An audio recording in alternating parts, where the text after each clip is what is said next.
Before there were cigarettes, before there were brands, there was the leaf. Tobacco is one of the oldest forms of spirit communication known to humanity. Long before modern times, it was understood as a living messenger, a way for human intention to travel beyond the visible world and return with meaning. In the oldest traditions, tobacco was never a habit. It was a bridge, not something used to escape life, but something used to speak with it. Our ancestors knew breath as spirit itself, and smoke was breath-given form. When the leaf touched fire, it awakened. When guided by breath, it carried thought into the unseen. In that moment, intention became vapor, and prayer learned how to rise. It was never about getting high. It was about clarity, connection, making the invisible visible. That's the memory the leaf still carries.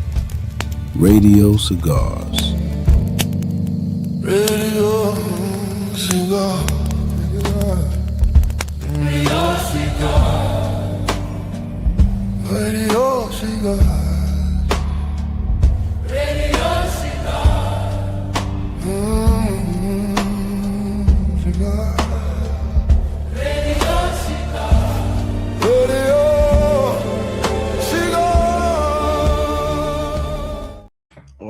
All right, and we are back, family. We are back. I'm with the brother. Want to welcome him back when it comes to astrology, when it comes to planetary alignments, when it comes to anything cosmic related. There's a brother named Cosmo Physics, and we call him Akhu, and he's the man to go to. So I got him on the show today. I want to take this time and welcome him back. Akhu. Peace. Welcome back, brother. Indeed. Old school style. The brother always got the board behind him. Brother's always ready to get busy. Akhu, man. First of all, I want to welcome you, like I said, back to the show. It's always a pleasure having you on here. Feel good coming in, man. And you explaining some things to me. I had to talk with him off the camera just now, y'all. I haven't talked to Akhu in months. I haven't talked to him in months, y'all. This is like personal. I haven't talked to him in months, right? I called him yesterday. So I told him, yeah, you know, the regular year, Ra, I want to get you on the show. So I said, Ra, man, tell me some shit about myself, man. Come on, tell me. The first sentence he said was directly related to a conversation I had with my lady 6 hours before I called him. So and a reason why I bring that up, you know, I talked about his accuracy before, but it still perplexes me a little bit about how accurate some of the people that come on this channel is, especially Akhu. I told you, he told me the exact year I would have my second child, 8 years before it happened. And it just, for him to say what he said, and I know, and then when I told my girl what he said, she just laughed. She had to laugh. She's like, oh, that shit crazy, yo. But the dude is serious.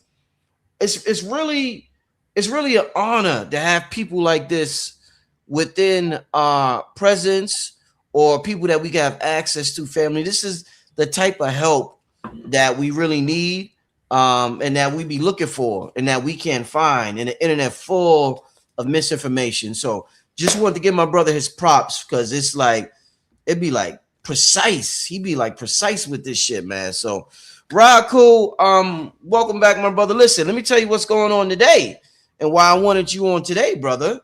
So there's a rare 6-planet alignment that got the whole world talking, and I want to know just how important this thing is and what's going on, right? Let me see. I had an article, but I can't. Oh man, shit, where did it go? Damn it! I had a real good article. Where did it go, y'all? All right. Well, there's a 6-planet alignment happening today, Akhu. Mars, Jupiter, Mercury, Uranus, Saturn, Neptune. There's also a solar eclipse I want you to talk about. as well as a meteor shower that's happening. It's just like a whole bunch of stuff happening today, Raku. And I want to know, and the internet's making a big deal out of it. So I said, well, I got to talk to this brother right here to see what's really going on. Rob, what's happening? Are these some times we're in that we haven't seen for hundreds of years or decades, or exactly what's going on, my brother? Every day is a day we haven't seen for about 600 years. Mm-hmm. Every day. Mm-hmm. Okay, because the solar system slightly, variably repeats its patterns every 600 years or so. Okay, this is why every 600 years you get a Moses, Muhammad, Jesus, Buddha. They all come within roughly 600 years of each other. Wow. Okay? So to answer your question directly. All right, but I'm going to tell you about this. There's a lot of hype every year that is given to certain celestial motions. Yeah. I would not call today a 6-planet alignment. Astrologically, 6 planets are not aligned. What's going on? Tell me. Let me explain. Yeah. Okay. I use my location, y'all, and understand that this changes per location. And what do I mean by that? You can call somebody when the sun is setting. You can call somebody in California and it's still midday where they're at. Okay. So the times that the planets rose change per your location. But I'm going to give you how they rose in my location. And I'm going to explain to you why the planetary feature of this report is added and hyped crazy, blown out of proportion, and hyped up to give the eclipse and the meteor shower some more hype. But they didn't need to do that, because the eclipse and the meteor shower happening together is enough of a sign in and of itself. Okay? Right. But let me first explain to y'all how these planets rose. Okay, in my location at 1:28 in the morning on the 12th today, Uranus rose. The planet Uranus in Gemini. Okay. Then at 3:10, about 2 hours later, 18 minutes short of 2 hours later, Mars rose in Cancer at the ascendant. Now, Uranus was aligned with Venus at a trine when it rose at 1:28. So this was good. It'll be good again tomorrow. Okay, at the ascendant, for personal gains, especially those gains made by complementary interaction, because Venus in Libra points to complementary interaction. This is good. It's a good romantic season for the Libra risings out there. And if y'all don't know your rising sign, shame on you. All right. Shame on your asses for not knowing your rising signs. But learn it what it is. It's what sign was rising when you was born. And no matter where your sun sign is, if Libra was rising when you were born, it's good for romance. And it's quasi good for romantic speculation on the part of those people that have the sun in Libra, aside from the fact that Saturn is in their 7th house. But let me get back to this, okay? Because I know y'all going to want to hear about that, all right? At 5:49 a.m., Mercury in Leo rose. See, now, astrologically, these planets would be aligned if they all rose together, or if they all hit angles together. But geometrically, they were not all together. And there are times when there are what we call clusters in the sky, where you can see all the visible planets within 30 degrees or within 50 or 60 degrees of one another, which means they would have all risen within the same hour or within the same 1 to 4 hour frame. For 6 planets to rise over a 9-hour period is not unusual. That is the norm. So this is why I wanted to tell y'all, they attached the planetary phenomena to it today, telling you that all these planets were aligned when they were not. Okay? They were not geometrically, numerically in line one with another. All right? So then at 6:12 a.m., 6 in the morning, Jupiter rose in Leo. Then exactly a half hour later, the moon rose in Leo. And at this time, the moon was like 18, somewhere between 16 and 18 degrees of Leo, and had yet to reach the sun's degree for the eclipse to take place. And then at 7:02 a.m. in my location, the sun rose. Okay? Then at 10:40 a.m., 3 hours and 38 minutes later, Venus came to the ascendant. So if you can understand it, we've already gone through 9 hours and 12 minutes, and only 6 planets have risen. So this is not unusual. It's when the planets come together tight. You know, when you're looking at the sky, if you're on the ocean, you're seeing 180 degrees of sky. Okay? But in this case, this is 120 degrees of sky that has risen, and we still have 2 more planets to ride before the circle renews itself. So the hype given to the 6th planetary alignment is a bunch of bullcrap. All right? Now, the eclipse is significant. Eclipses are always significant. So if there's no questions you want to ask me, Rich, about the planetary alignment or anything like that, I'm going to move on to the eclipse now. Well, actually, I'm going to move on to the meteor torrent that came. Okay, so the meteor shower is a steady stream that appears to be coming towards the Earth because the Earth is passing through a slight meteor stream. So at this time, these meteors have been falling from the they call it the old man in let me see, Perseus. Okay, Perseus is what is called modernly, but in the ancient Mesopotamian system that uses meteors and asteroids and things of this nature fall into the earth. From the Mullah pen, it speaks about Perseus being the old man. Okay, so what does the old man represent? It represents the elders in our environment. Okay, and these streams zodiacally, they stream between the end of Taurus and the beginning of Gemini, but the main ones are coming through Gemini. So there's a communication here coming from or through our elders that we need to be paying attention to. And this is a global reference, not a personal one. Okay? So you don't want to say to yourself, well, I don't associate with any elders, because this doesn't necessarily pertain to you, the person, as much as it pertains to the goings on in the environment. Okay? So there may be very well a plea or a cry for help regarding elders in our environment in one capacity or another. It may be veterans politically. It may be the elderly people coming into the attention of the news over the course of the next few months. Okay. Also, elders represent wisdom and to take one's time and to be cautious in your endeavors and how you pursue the fulfillment of your desires and plans. Okay.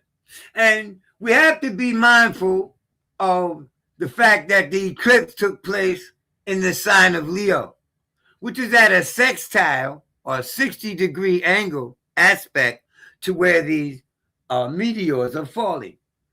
So the eclipse took place in the 20th degree of Leo, which is the Sagittarius dwad. So what it's saying is it has something to do with all of our attentions being placed on foreign affairs, traveling affairs, education, mental expansion, the development of our own personal philosophy and mindset. This is on a global level. Personally, any planet you have in your chart at 20 degrees is aspected directly from and in alignment with this eclipse that occurred. If you have planets in your birth chart anywhere from 17 degrees to 23 degrees, I would say that these things are an aspect to the eclipse. The 10th place in the chart is where it took place, high in the heavens, a few moments from true midheaven. And understand that because we're in daylight savings time, that the clock is an hour off compared to the heavens. So when it says 1:36, the eclipse actually happened at 12:36 in true time here on the East Coast, which put it very close to the midheaven, which means that it caused a lot of energy into the public realm. Children is what Leo represents firstly and foremostly. If we're going to put children at the top of the heap in terms of importance and priority, okay? So, and because Pluto is in opposition to that by sign, not by degree, fortunately, we got quite a few more years to go before that happens, but we have Pluto in opposition by sign. So we're talking about tightening down, the need to tighten up on the security we provide our children collectively. So we should see in the news reports of and concerning children, good and bad. Okay? Jupiter is there. So children being whisked away, man, I'm telling you, and I know it sounds dreadful, right? But this is what you look for in the news to see the indication of these motions. Also, people being outspoken about protecting children, okay? And it was really prevalent when the Democrats was in office, and while they had Kamala and them supporting that garbage in the school regarding gender. Your kid gets to wear a dress at school if he wants to, with the full support of the school, regardless of your objections. And if the child, who is not even able to make the discernment soundly, decides that that's what they want to do, the teachers are supposed to support them even against the parents' wishes. See, this is something that really would have took root had she come into office, because she was promoting that type of thing. Well, that doesn't remove the trend and the push towards our children in ways that are highly unusual and highly undesirable. And why do I say highly unusual and desirable? Because Pluto is thought by some astrologers to be exalted in the sign of Aquarius. And this gives Pluto extra strength. Now, Pluto is one of the indicators in the chart that points to all the extremes, okay? It's the planet of death and murder, right? At the very same time, and just as much as it is death and murder, it is sex and impregnation, the gestation process, being born, life. So it represents life and death situations, life enhancing situations, and unlife, okay, enhancing situations, And so you want to look at this indication in terms of the concept of extremes, okay? So we got Pluto in Aquarius. You have to understand what Aquarius points to.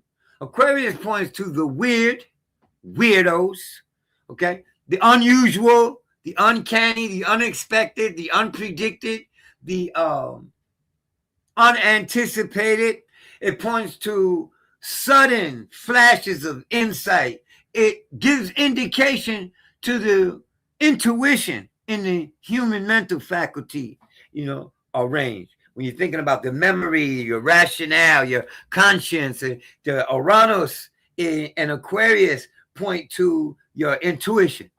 And by intuition here, I don't mean that gut feeling, because see, some people want to cross words and say that your gut feeling, that gut feeling you get, that is intuitive and that is the intuition, but that's not what I'm talking about. Some people want to think that their ability to walk into a room and perceive the air in that room And they want to call that their intuition. Yeah, my intuition is telling me something's going on here. But that's not what I'm referring to. I'm referencing the verbal function of your mind that has never been wrong. It is always, always, and never not instructional. And it only speaks once to whatever effect it brings to your conscious mind. Okay? And it is always verbal. It is not a gut feeling. That is a psychic ability, but that's not the one I'm talking about here when I say intuition. So understand my verbiage, because we are able to use our inner vision to imagine a sequence and it come true. And this is psychic ability. Okay? You know what the word psychic comes from? Psyche. We all got one. Okay? So, and that gut feeling you get is instinctual. All right?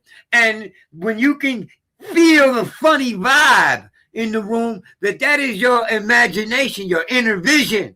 Okay? When I say imagination, I don't mean your fantasy mind, though the fantasy mind is a product of the imagination. I'm referencing that inner vision, the ability we have to visualize and see a sequence like a movie in our head. Okay? And we see things there when we are looking in our third eye with that. But that's not the intuition. Don't get your psychic inner vision confused with your intuition. Okay? Because the psychic inner vision is always visual. You always see a sequence of things like you're watching flashes from a movie or a sped up movie or something. That is the visual inner faculty, and that is always visual.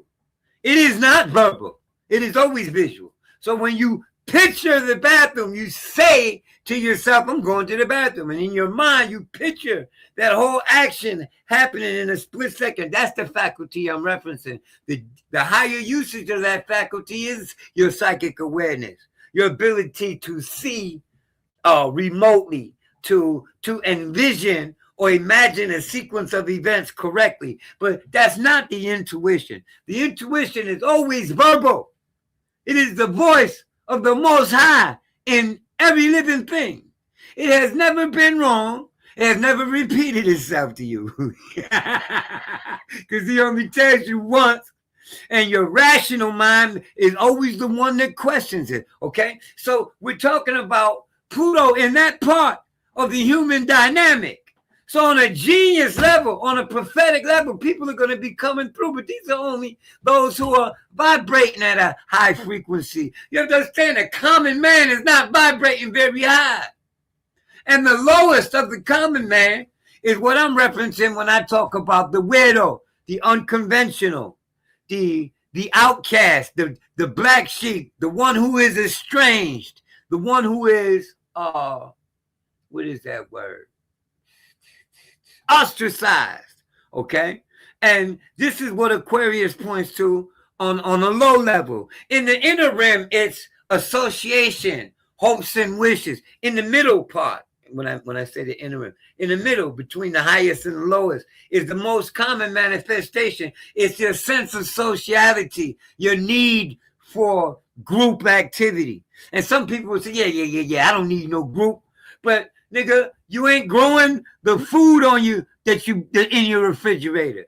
You're not raising the cow that you wearing with that slick ass leather jacket and them fat ass leather sneakers you got on. You didn't raise that cow. You didn't butcher it, slaughter it, tan the hide, cut the pattern, formulate it into the shoe that you have on your foot. You didn't grow the rubber tree. So you do need a group. Whether you realize that all these things astrologically are part of your network, okay? Part of your social sphere, because you have to interact with other human beings to get these things. So get out the mind that you operating by yourself here, because your ass ain't making everything that you consuming and that you are accumulating and acquiring. You're not manufacturing all these things. And it is an entire network of people whom we are all dependent on for that sake. So when we see Pluto in Aquarius, and it's going to be there for like the next 18 years or so, we see that human dynamic going through a transformation For those of you who said, oh man, this nigga just welling, he don't know what he talking about, and that ain't what's going on, that ain't what I see. Let's look at Pluto going backward. Okay? And see how long he really takes to manifest. So you understand, because most of you listening here right now have Pluto in Libra. You see? And they call Pluto a generational planet. Okay? And why? It's because he affects he leaves effects that move generations. Whether you personally are involved in the movement or not, you get caught up in it. So let me show you. Pluto is in Libra. What does that mean? That means that relationships and the idea and the concept of marriage and government will transform in the generation, in the life of those people that are born with Pluto and Libra. So what did y'all get to see? Y'all got to see the army switch and start accepting homos with a policy, don't ask, don't tell. You saw the school system, because of the government, Libra, change the dynamic of gender in the minds of children at the call and behest of a party of people that have political pull here in this country, right? You saw matrimonial laws change. Men marrying men, women marrying women. This happened in y'all's generation, the Pluto and Libra generation, okay? And it had effect on everyone that came afterwards, all right? Then Pluto moved into Scorpio. What happened? Scorpio, I told y'all, is death and murder, right? Murder capitals started sprouting up all over the United States. The generation born with Neptune and Scorpio experienced the crack epidemic harder than everybody else here. I'm talking about the baby boomers that came before them and Gen X and them that come way after. You understand? So you see that dynamic play itself out over a period of decades. Decades. Because they weren't marrying men, and women weren't marrying women 2 days after your Pluto and Libra ass was born. That shit didn't start to manifest until you were grown. So when I talk about Pluto here in Aquarius, what we really see is the result of him having come through Capricorn. Now we see the beast that he built there, and it's coming through out of the windows of Aquarius' house. You see? And now all the rules and regulations and all of the crooked corruption that came forth while Pluto was in Capricorn switches now to the child molesters and the child laws and how we treat children altogether. And the fact that Pluto is in opposition to that, ever since that has happened within the last 18 months or so, we have seen so many reports in the news about horrible killings, cannibalism. Ain't that some shit?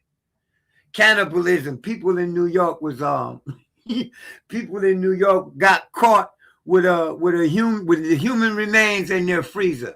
This is when Pluto first entered Aquarius, about 1.5 years, 2 years ago. Okay, so then we saw all these child molestation charges hit the news. All of these things about the files. Who's that guy with Trump? And I don't even know his name. Ain't that a shame? But you know who I'm talking about, man. I don't even want to move forward till I get it in my head. You know the files, the guy that had the island, Jeffrey Epstein. Yes, thank you. Okay, these Epstein files. Don't think that is not all about child napping and child abuse and child pornography and all of that stuff, man. All of that is going to come to the fore over the next 18 years. It's going to keep on pouring too. It isn't going to be something that just hits us. Now, understand, Leo doesn't just mean children. You know, we can sit here actually all day and talk about what Leo is. But in its most common form, it represents happiness, love, devotion, loyalty. So the idea of loyalty, the idea of devotion, and these things are going to drastically shift societally over the next 18 years. And with the people and in the environments that the cusp that lays in Leo in your chart points to. Now, I just know I spoke in Chinese, so let me explain. We all have all 12 of the signs in our chart. Me, I have Leo in my finance house and in my house of morals. Okay? So this eclipse gives indication as to what moral values, principles that I hold need to be wrung out. Okay? The way I'm handling money and the way I'm economizing and the way I'm viewing the economy personally, and as far as my household is concerned and how it applies to my children, is going to drastically change over the next 18 years. Okay? Because of internal and external influences. Okay? You got to look at the whole chart to see exactly when what is going to do that. Right? And individually, it depends on your personal birth chart. But I'm going to try to keep it as collective as possible here. Okay? The aspect that Pluto is making in Aquarius brings tension to the care and attention that we pay to our children. And we're going to see this flip on its side societally. Now, it also has to do with personal focus.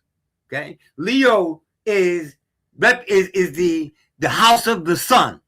So you have to think about what the sun is symbolically and how that relates to us in reality. The sun is always in the center. Well, so ain't you. Always in your center. No matter where you go, how far you walk, east, west, north, and south, you're always in the center. Just like the sun. Okay? And your consciousness is your core center. Everything surrounds your consciousness, your memory, your ability to move your body and command the parts of your body to do what you want them to do. You know, your face, your mouth, your ears, your nose, whatever. They all listen to you because the sun delegates that power to Mars and Mars executes that intent. You understand? Just like the conscious executes that willful energy to the will, and then you get up and move, and the part of your body moves that tells it that you tell it to. Okay? So these things all surround the consciousness.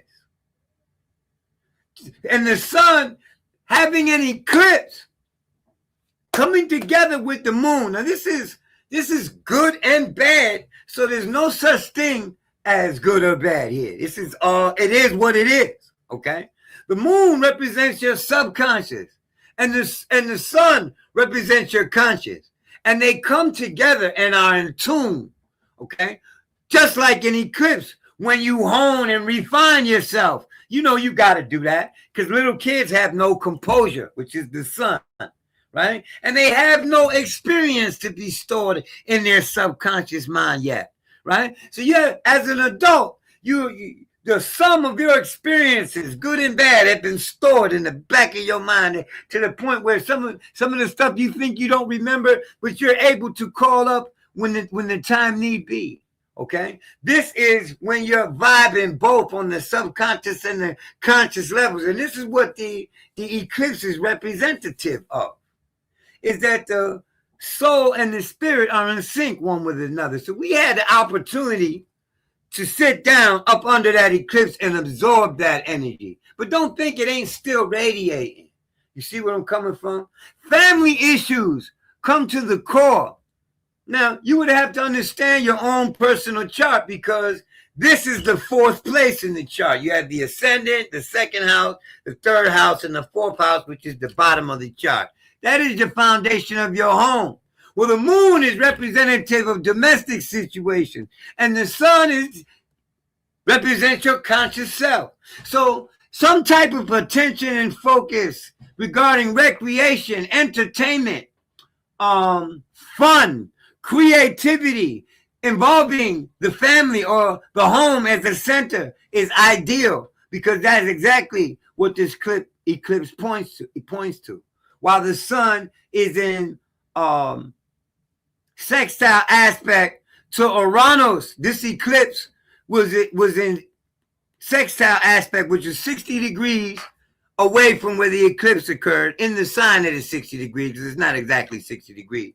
But for the next 7 years, that eclipse and Uranus is going to be moving in on that eclipse. When he gets to that degree of that eclipse, we'll see what technologically what started in this time will be what started now around this time, the time of this eclipse. Within 7 years, how it unfolds and manifests. We'll see the result of that, okay? And that's AI, all right? So we can see them targeting our children. That's where I'm going with it, all right? Leo also points to what we do to entertain ourselves, okay? Not just going out to the movies, because theater and all forms of entertainment are Leo. This Pluto and Aquarius opposition to, also brings to mind the idea of a destructive force like bombs, like terrorists. So we can see that too, you know. And I'm not trying to be all doom and gloom. I just want to get the negative shit out the way up front as it comes out of my mind, because Pluto and Aquarius talks about weapons of mass destruction, explosive devices, electronic, technological machines, collisions, accidents, torrential weather, all kinds. We just had an earthquake. It took more than 100 people, 2 or 3 days ago. Understand, the effects of an eclipse start to manifest within 2 weeks before the eclipse even occurs. And 2 weeks after it, then exactly 2 weeks from the day, we're going to have the lunar eclipse that belongs to this Leo eclipse. We're going to have a lunar eclipse in Aquarius, okay? And in approximately 2 weeks from now. And understand, eclipses run like that. For all of the Leo and Aquarius people out there who are together, particular focus and reformation or restructuring of the relationship with regards to anonymity, not anonymity, what is the word? When you are autonomous, regarding your autonomy and your freedom, okay? So understand this too, man. People want to get into a relationship and still have all, ALL, and I mean total, 100% of their freedom. The purpose of a relationship is to bind you to another person and make you considerate, responsible, and accountable. Considerate of how your behavior and actions affect that person. Responsible and accountable for how you act with that person. So some freedoms are not to be had, are to be sacrificed in the course of a relationship. Well, you know, issues like this are going to come to the fore regarding the freedoms and liberties and the autonomy of the relationship, you see, because there's certain respect is due to the person who you have dealings with, whether it is platonic, romantic, or economic, okay? Or familial, all right? Leo talks about composure. Aquarius talks about avoidance, okay? You notice that people that can't keep their composure are usually outcast, whispered about, and people stay away from them. You understand this? That is the dynamic of the polarity between Aquarius and Leo. Another polarity is central authority and the people. Aquarius representing the people, the masses, and Leo representing the central authority. So, and you know, when is it not? When are they not in the news, right? But issues regarding their authority or overstepping it may very well come to the prospect, because Pluto in Aquarius talks about the sway and influence and power of the people, or power to the people, okay? Power being Pluto and the people being Aquarius. So the struggle against the central authority for autonomy and liberty is being spoken of by this eclipse that is happening today. When I look at this eclipse, we see Mars heading the entire entourage of planets if you condense everything down to what we call a Chaldean stack, because there are only 30 degrees in the zodiac, y'all. Okay? People want to say there's 360. You can stack every sign one on top of the other. And in that stack, we have a perfect map for gauging aspects by planet and the order of aspect and everything. The sequence of events, the chronological sequence of events is revealed by the planet in the from lowest to highest degree. So that's what I'm doing here. Let me simplify it even more, okay? For an 11-year-old. Get a piece of paper and number that paper from 0 to 29. 0 is the first degree. So this is why it ends at 29 and not 30. Because 0 to 30 is 31 degrees. All right? If you're counting 0 as a degree. So from 0 to 29, you number this paper. Then go to astro.com and get your birth chart. Okay? Figure out how to do it, man. It's not really hard, right? You know, my kids can do this stuff. So at any rate, go get your birth chart. Look at your chart. Look at the planetary symbols. Each one of them has a number right next to it. Put that symbol in the number on the number line, and you'll end up with something like this. You see? You'll end up with something like this. This is the parade, or this is the true alignment of all of the planets in the sky at the time of the eclipse. About 8 hours ago. 8 hours and some change ago, okay? 8 hours and 10 minutes ago, right? So, in 8 hours, the moon has moved 4 degrees. So the moon is no longer at 20 degrees. She's probably at 4 or 24 or 25 degrees by now. You understand what I'm saying? All right. So, but understand that these planets leave a footprint. And the footprint left. Mars was at 0 degrees Cancer. Mars stays in a sign for about 44 to 50 days. Okay?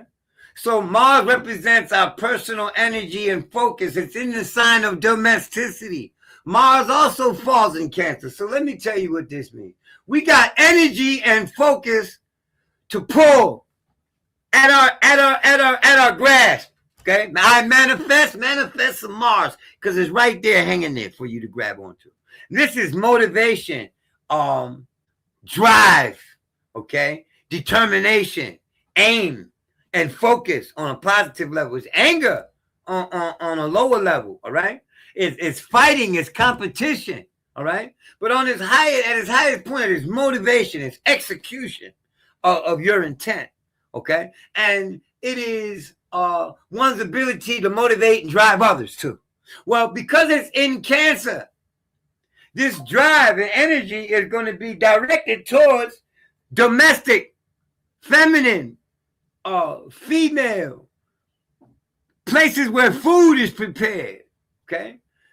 Homes burning down, fire in homes, okay? Fires in the kitchen, all right?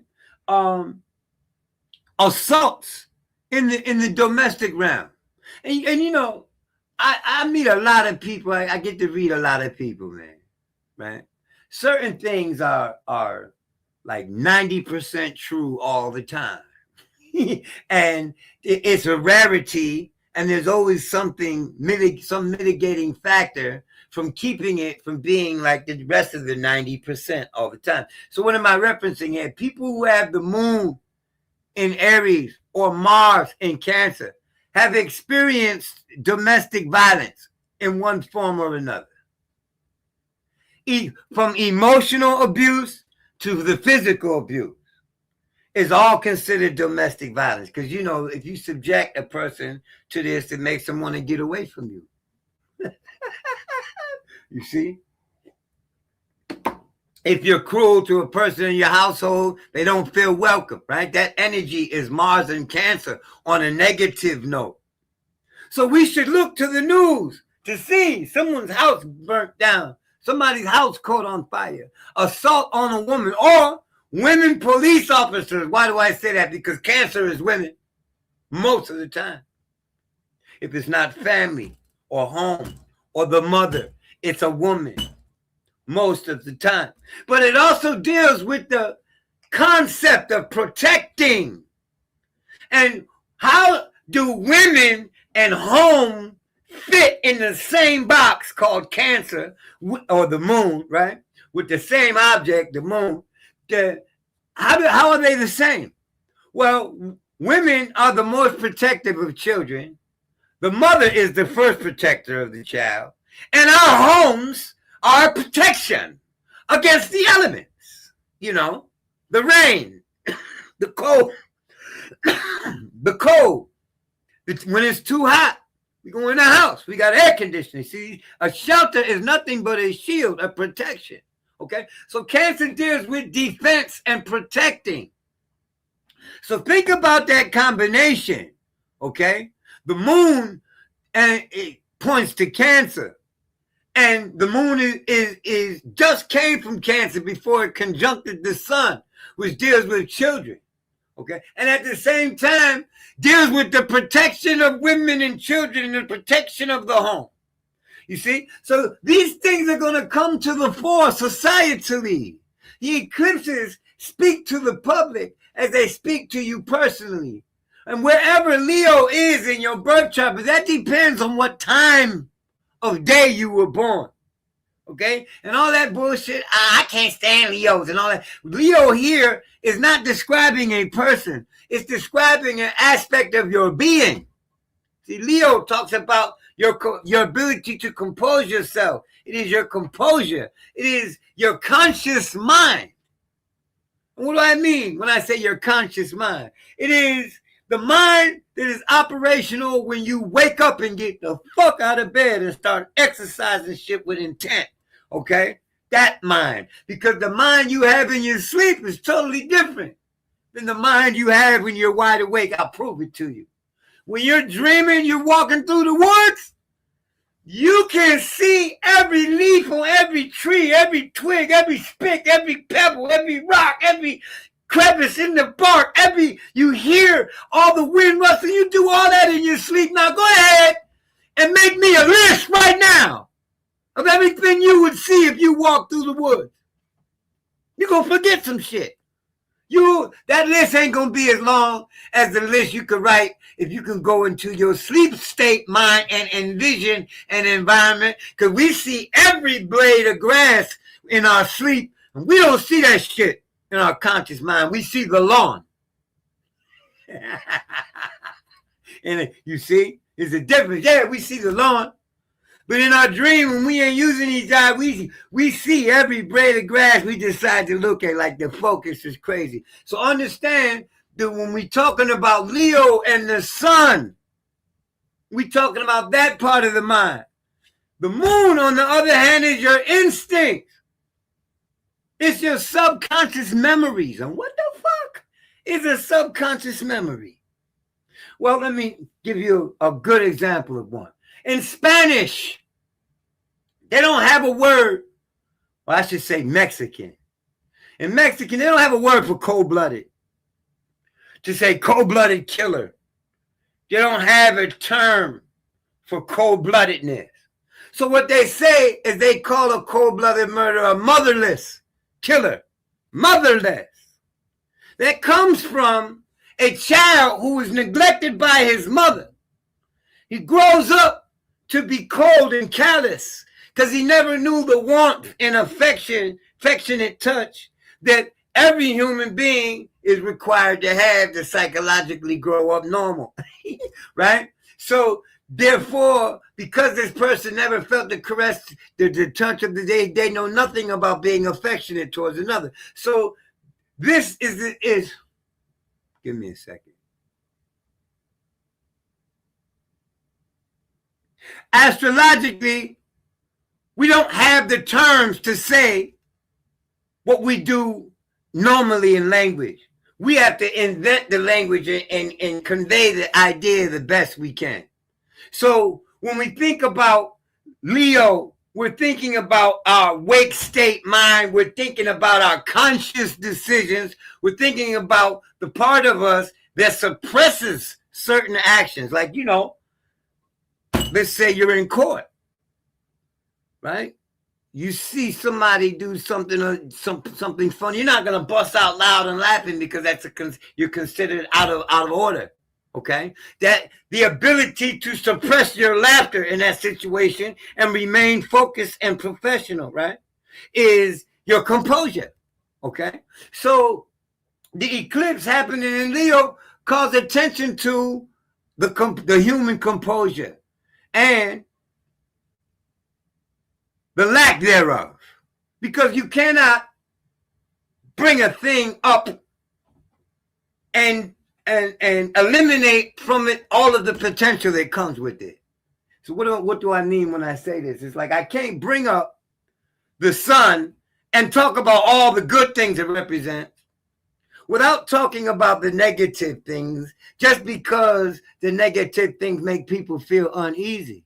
It is the negative things that you need knowledge of, right? Yeah, well, the grocery store has what you want. And I'm not going to tell you that there's a roadblock on the way to the grocery store. I'm just going to tell you the good part. I'm not going to tell you about the negative shit you're going to meet on the way.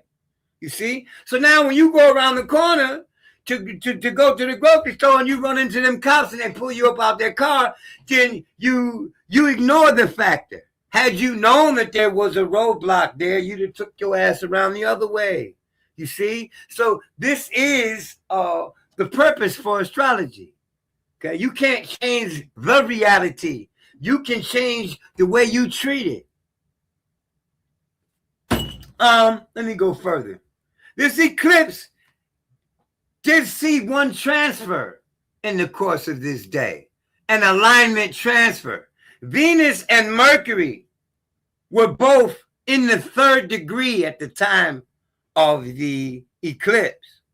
So Mercury was at 3 degrees Leo in perfect opposition to Pluto in Aquarius. Okay, Mercury is going to move down through the zodiac into the 5th degree and to the 4th degree and align with Neptune. Then it's going to run down and align with Uranus and Venus. Okay, the first one that it aligned with was Pluto. Pardon me. You know, so you can go back to correct that, what I just said, because I mistook Pluto for Venus in the first place. Pluto is in the 3rd degree with Mercury in opposition. Mercury aligns with Neptune, and tomorrow will align with Uranus and Venus. This is good for communications and group activity, for wiring money, for people that are dealing with economy, because Venus deals with economy. It also deals with romance. And because Venus is in Libra, this is good for opportunity for Libra and Aries and all of the air signs mainly to exploit that, and in terms of their endeavors at a distance. This would be for Gemini. This would be for Aquarius. Their endeavors at a distance are favored over the next month or so. And for Gemini, love and romance, creativity, and dealing with children. You see? And for Aquarius, it's good for travel. It's good for finances. It's good for any endeavor that requires the broadening of your mind. Okay? Learning, expanding your philosophy and your perspective on life.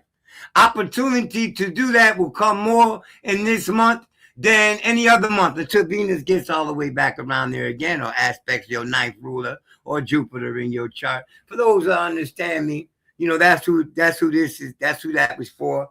All right.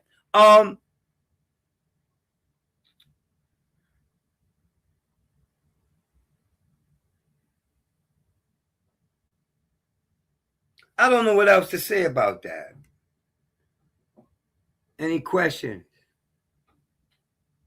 We'll do to stimulate. No, not right now, brother. You cooking, man. You cooking like fish grease, right? Literally. I see you sweating like a mug. Yeah, it's warm in here, man. Oh man.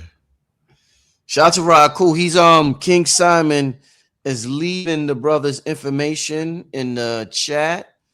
There's a certain time you could call the brother. The brother has an Instagram, a Venmo, a Cash App.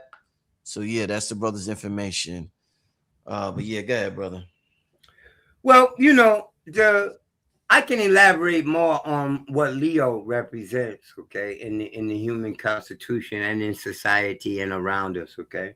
It is the ability to create art, literally, your creative bent, okay? And it is expressed where it is in your birth chart, so it may not be your Leo may not be your creativity. For Aries and Aries rising, Leo is their creativity. Like I told you earlier, it's in my money house. Cancer has it in the money house. Leo has it in the face, so it deals with their character. There we go. The sun and the moon conjuncting in Leo brings a lot of issues to the fore with Leos regarding their pride, their arrogance. Look at all the attention that just went on young Pharaoh. I believe he a Leo rising too, okay? And the Pluto in Aquarius, the weird shit he doing, and the timing, that this comes out, the time it comes to the fore and becomes an uproar right around the time of this eclipse. So for Leos, your character, the way you compose yourself and the way you've been composing yourself is up for refinement. Okay, for Virgo, here you go, Rich. Jupiter happening in the same place with this eclipse gives y'all the opportunity to benefit from all under the table, behind the scenes endeavors. All right. Okay? Like imagine, when I say behind the scenes, I don't mean top secret. It ain't got to be no secret. But when you did this show with Billy Carson, you're still behind the scenes because all of them was in the forefront. You see, right. You executive produced it. See, that's another behind the scenes endeavor. You see, investing in the stock market is a behind the scenes endeavor. Because you're doing this shit online. You ain't there at the stock market up there in Manhattan. You see what I'm saying? You're getting online doing these things. These things are done from behind the scenes. So these are the type of activities that are favored over the next year. All right? The 12th house also points to things that bring you down. And Jupiter in Leo for Virgo is a question of pride. Don't let pride get in your way, nigga. Y'all motherfuckers are here to learn humility in the first place. So don't let too much don't let it get too personal. Keep your composure. I guarantee you. Because Jupiter in the 12th house also on a negative points to blown opportunities. So it doesn't keep the opportunities from coming. It just keeps you from being in your right mind. You do too much or you don't do enough to take advantage of the opportunity, or you take it for granted. That's the same thing as not doing enough. Right. For Libra, they're going to see their friends rise, and or they'll be in a position to assist their friends in a rise situation. And conversely, their friends may be able to help them into a position higher than where they are, or in a more desirable position. And this comes out of love, loyalty, demonstration of love, loyalty, kindness, and devotion. Because these are the qualities of Leo on a positive. But the negative of these are arrogance and self-centeredness, okay? And self-centeredness is good, okay? That's enough. Then, being too proud, letting your pride get in the way of your progress, okay? Pride come before the fall. Y'all heard that, right? Well, this is what Leo and the sun represent. Your pride, okay? Your arrogance. So at the same time that you have opportunity to benefit through entertainment or through contribution to children or what have you, you also need to be mindful of your composure, not to take things for granted, blah, blah, blah. All right. So now let me move to Scorpio. Scorpio has Leo in the 10th place, and this eclipse puts light on your public image. So in the last 2 weeks and over the next few years, the next few months, focus on creative endeavors, creative focus and endeavor being placed on your public interactions, your aspirations, any clientele you may have, or the people that you deal with that you call an employer or a superior, your landlord, your manager at work, your supervisor, okay? And even if these people aren't superior to you mentally or economically, we reference them as superiors because they can make decisions without your ass that affect your life. Like your landlord, he could decide to sell the projects that you've been renting from him, and the people that are buying it may decide to tear it down. When they send you a notice to get the fuck out of there, you gotta go. And we no longer renewing the lease, so after next year, y'all niggas got to go. We're not doing it no more with y'all. We gonna tear this shit down, turn it into an amusement park or a clothing mall or something like that. You see, a shopping mall. So we reference them as superiors because they have the authority to steer your life, and that's all that is. Okay. Doesn't mean they're better than you. That ain't what I mean by that. Okay. So for Sagittarius, it's their father's side of the family. It's also their in-laws, their wife's family or their spouse's family. Okay, the spouse, male or female.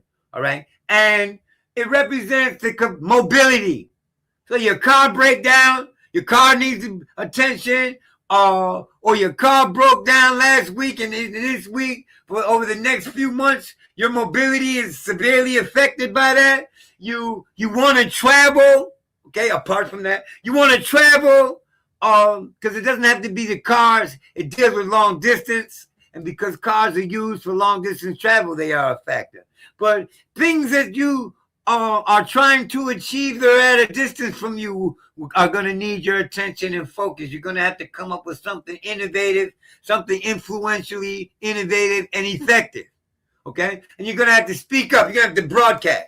You're not going to be able to handle this on your own. Don't be too proud, okay? Sagittarius, more than any sign of the zodiac, is pride. These people are the most proud, okay? So don't let pride be your downfall either. The height of the chart for Sagittarius is Virgo. Understand that, right? You have Virgo on the top of your chart. Well, what does that mean, dude? This is your highest potential. The highest potential of Sagittarius is reached through Virgo. Well, Sagittarius is grandiose. Sagittarius is the acquisition of abundance. Well, Virgo is humility and moderation. Sagittarius is blowing things out of proportion, doing too much, saying too much, lifting too much, eating too much, this, that, the third too much. So Virgo, the top of that, if Sagittarius wants to see excellence, Sagittarius is going to learn humility, learn how to be humble. You see? Capricorn, this is in your place of recovery, revival, okay? Your vitality, the life and death factor. This eclipse is taking place in Leo. Leo rules the heart and the spine, the upper back, the muscles in the upper back, okay? Your solar plexus and your heart, the organ, right? So you want to start paying attention to your cardiovascular system. Leo in the 8th place also talks about transformative circumstances that are often permanent concerning children or the inner child. I should have said that too. Everything that I failed to say about Leo is going to leak out as we move along. Leo is also the inner child. It ain't just talking about children. So people can say, man, I ain't got no kids. I don't be playing with no kids. I don't be around no kids. I don't have no kids around me. Nigga, you have an inner child.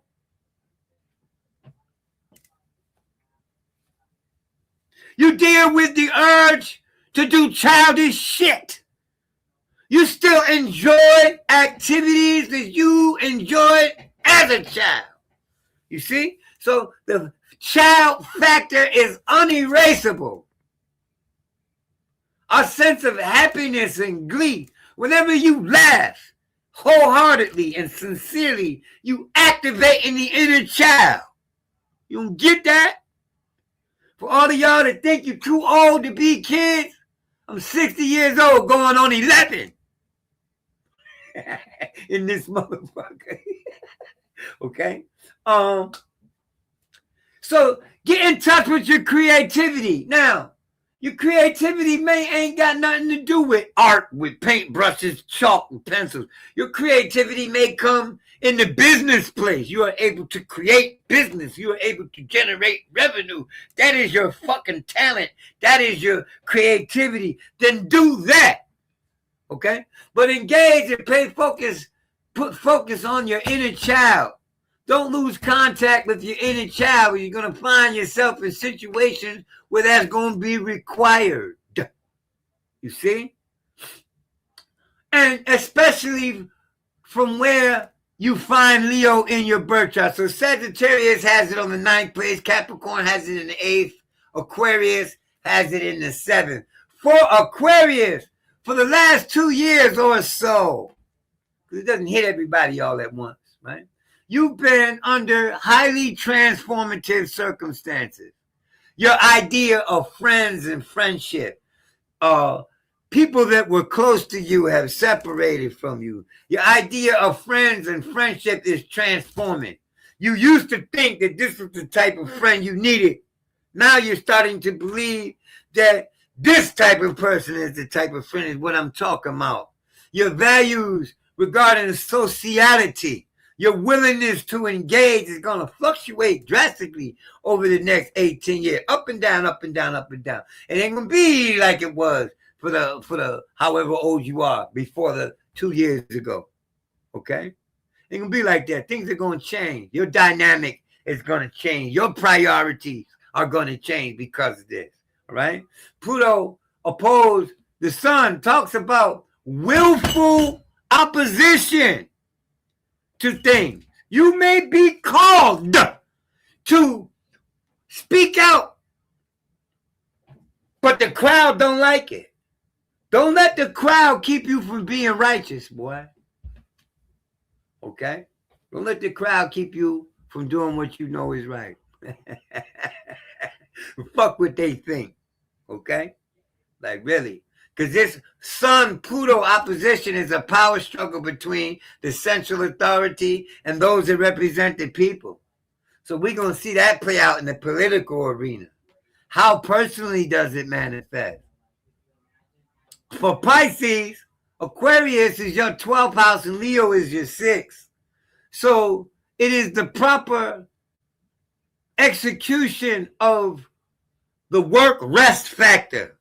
Okay? Like I've been telling folks for the last 3 years, folks are Libras, that for the last 3 years, their sleep schedule has been off kilter, okay? And so has their work ethic fluctuated. Well, in the case of Aquarius, in the case of Pisces, for Pisces people, particularly Pisces rising and some Pisces suns, not all of y'all, because it depends on your rising sign. It is the sleep work factor, blowing the job opportunity you had because you were asleep.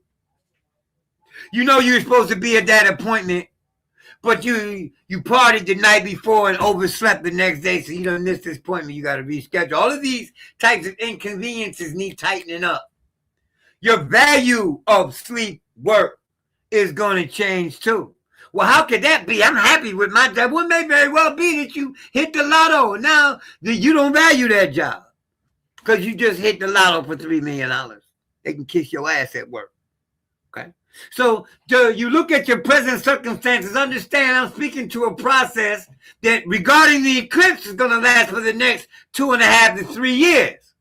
That regarding any progression can be for the next 2 or 3 months. You see? So these conditions are going to come to our attention to be dealt with if our karma determines it and or not, right? After Pisces comes Aries. This eclipse is in the house of pride and children for Aries, and the house of entertainment and fun and love and loyalty and devotion.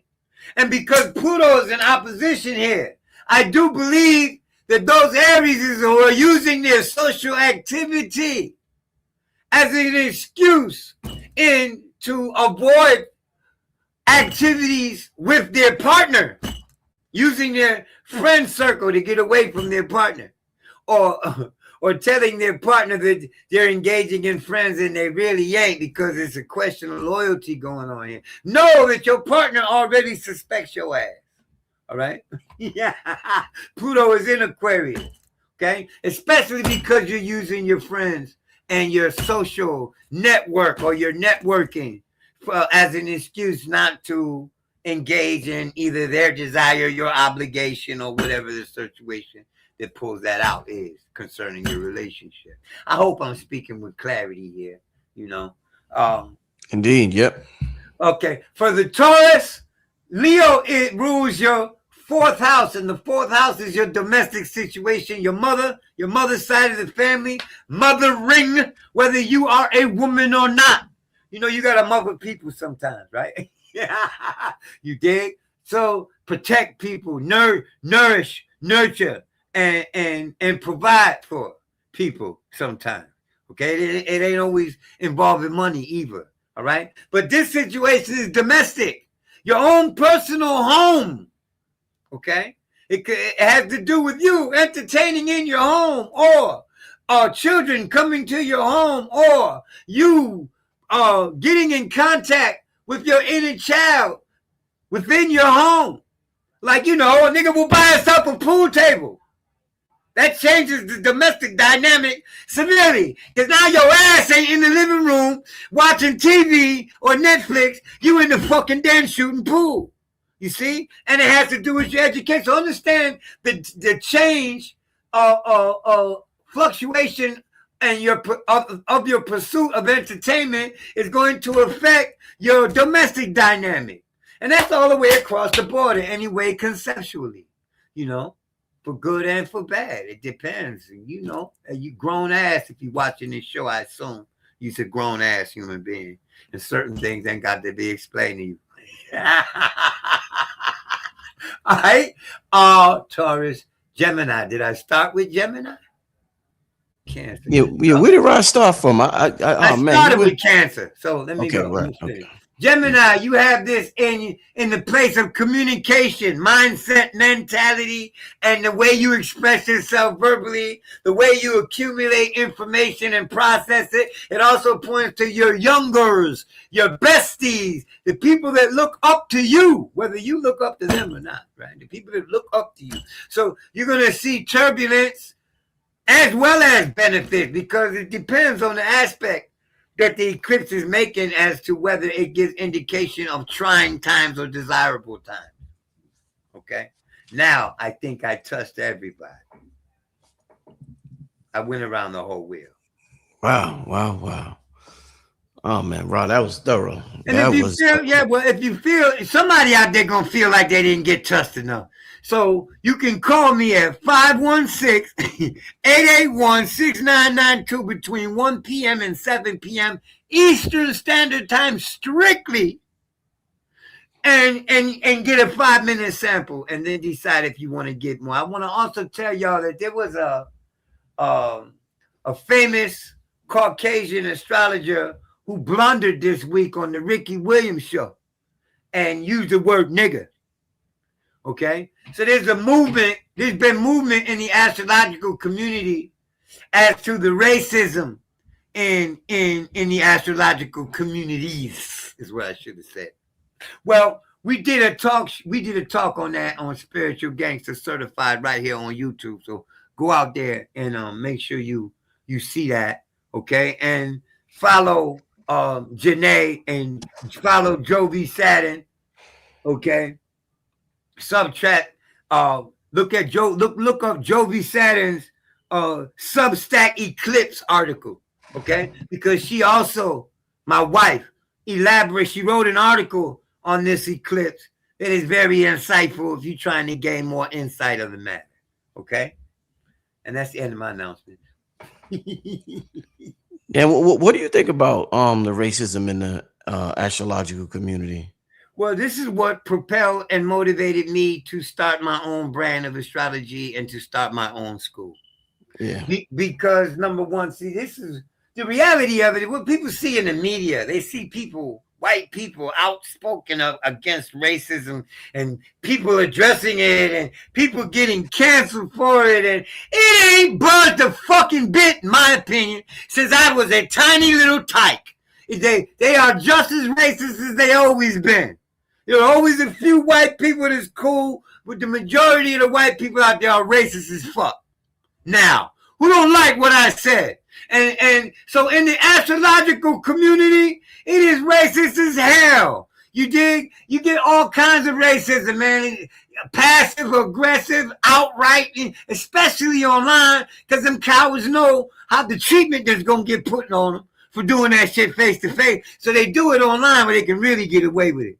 This cat crept up on it. First, he had to remind Ricky Williams that he was financing his app. Then about 15 minutes later, he started getting nostalgic about the good old days. And then about five minutes later, he says, yeah, man, I miss the good old days when we could use the N-word and get away with it. Then he said, oh, you know what the N-word is? I'm sure you've been called it several times. You know, nigger, nigger. Now, this cracker done wrote books, man. And he has a large following. So part of his following done separated from him, ostracizing him for that shit. But the large body of his people are racist just like him and support him fully. So what do I think about it? I think that it is a monster that is immortal in man. Man has always differentiated and separated himself from the different. Man has collectively, not 100%ly, but collectively adopted a herd mind. Okay? So people want to be down with the group so bad, they're not doing anything to go against the group, even if it goes against their own personal grain. So racism is something that's inherently going to manifest in one form or another. It's colorism amongst people of the same color. It is racism amongst people of so-called different ethnicity. I think that the black people who don't want to deal with that shit should create their own. And that's what I did.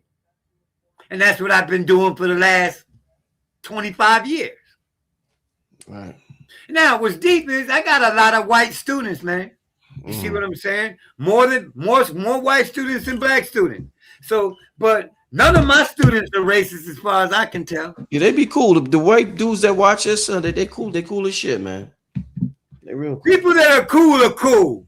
And people who ain't cool, man. And that comes, that's just the way I look at it. But racism in the community and astrology is a reflection of what's going on in the real world. You see, it is the real world. Indeed. Hey, I want to get to some questions from y'all before we get out of here. And after that magnificent talk, some people calling it a TED Talk that Akhu just gave us. Before I do, I want to make a quick announcement before we get to some of the questions from the family in the chat. Let me just share this with y'all. Where's this at? Friday, we are getting things popping on Patreon. I think Friday is going to be Patreon Day moving forward. But be there. We got the classes starting on Friday. Make sure y'all sign up. I'm going to put the link in the chat. We got the Carbon Code Collective starting over on Patreon. Bedell is teaching a class on aura training, something that's very important. As you can see, the situation with Young Pharaoh and me and Black Dye and Red talked about spiritual psychosis. You can have all the information in the world, but you got to understand the quantum field understands embodiment, not just information. So you have to embody it. And not only embody it, you have to make sure you're doing what you have to do to protect yourself. When you're chosen, you got to move a certain way. You have to move a certain way. You can't move like the average person when you have a mission in this realm. So it's going to be an absolute magnificent show. Class 1, Oric Hills and the Sacred Shield. I think we're going to do this one on Patreon. I think I'm going to use Zoom this time, so a lot of y'all could be there, and it could be more interactive. So let me share the link. Make sure you sign up, family. Things are going to get real interesting over on Patreon. I think it's that time that we start our offline community where we could get super serious, super duper serious. So things are starting off Friday. Once again, B-Dell, I'm going to have the time tomorrow for you. I'm going to post the exact time tomorrow on the YouTube and on the Patreon. All right. So with that being said, let's get to some questions from the family. All right, let's put this back up. And somebody asks, how did the Sabians come to be? I believe that the Sabians are, because they Northern Arabia and Southern Mesopotamia, right? The Empire of Haran. The Sabians came out of the school, the Hermetic sciences that were dispersed from Egypt into the Middle East, and the Chaldeans directly, I believe. Indeed. All right. You know, a lot of y'all was asking about my hat. You know, I don't remember where I got the hat. Somebody gave me it. From? So yeah, somebody gave me the hat. Y'all asked me that the other show, and I forgot to respond. Somebody gave it to me. I do not remember. I wish I remember. If you gave Brother Rich this hat, let me know, because I completely forgot who gave me this hat. All right. Let's continue with the questions. Ra, what's your perspective on asteroids? I don't use them personally in my practice. Okay. Because I'm aware that every single degree of the zodiac has 100,000 asteroids in it. So if you want to know why I don't use the asteroids, that's one of the reasons. The other reason is that if there's 100,000 of them in any degree, how are you determining which one is which? Okay, I'm pretty sure there's a means by which to do, but this is, I don't use it because I don't have knowledge of them. I never delved into them. I do use Chiron. That is a planetoid, okay? But I have not delved into the asteroids. I don't think I will either. I have enough. But my wife she's getting in on them hard. You know, she's going hard on them. But I don't use it. All right, let's get to this next question. Ra, they say it feels like this era is an era of judgment for those committed to living in error. Is this related to astrology? Well, this is every day. You know, but you know how it affects people in different degrees and at different times. You know, it's more drastic than it is at other times, but that's every day. You know, the era of judgment, like these are the last days and times. Every day is the last days and times for somebody. But living in error, we come down. I believe, this is my belief, okay? Because I don't want to get all religious on y'all. But I believe the human soul manifests in the flesh because it is on a journey of perfection. Okay? We are learning how to perfect all of the energies we have at our disposal. Indeed. So every day is a day of judgment, is a day of learning from mistakes, and every error and every time. You know, right now we're in the age of Aquarius.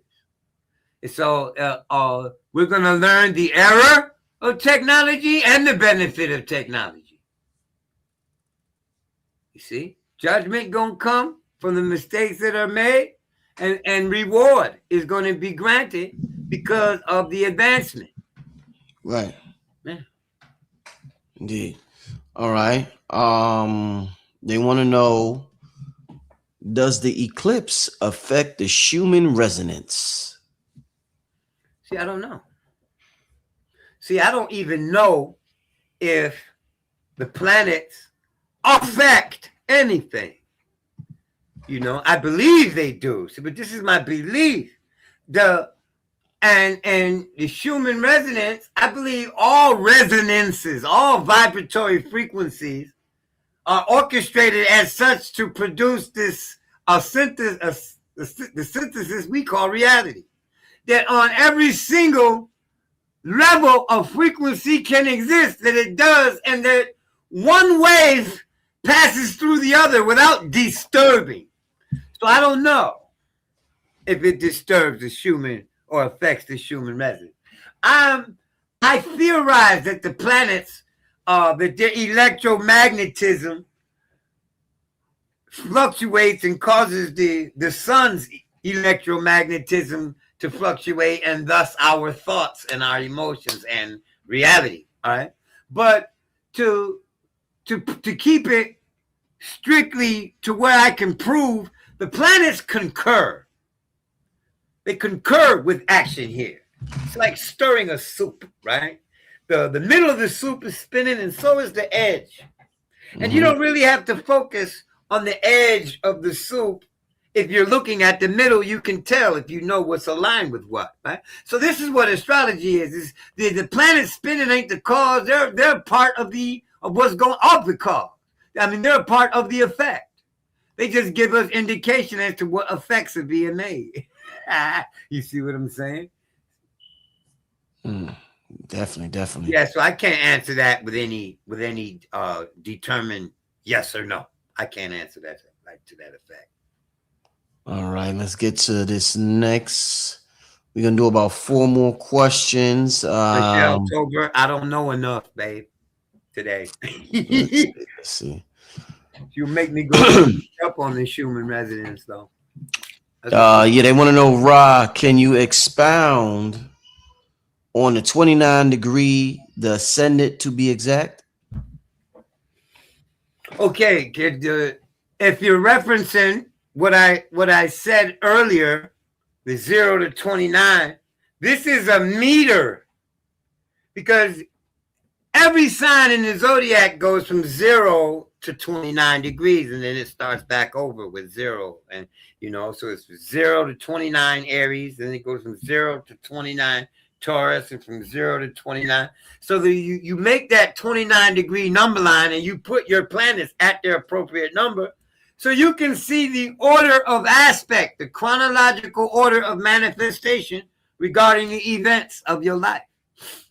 And that order that you see represented there rotates at several different rates in several different areas of your life.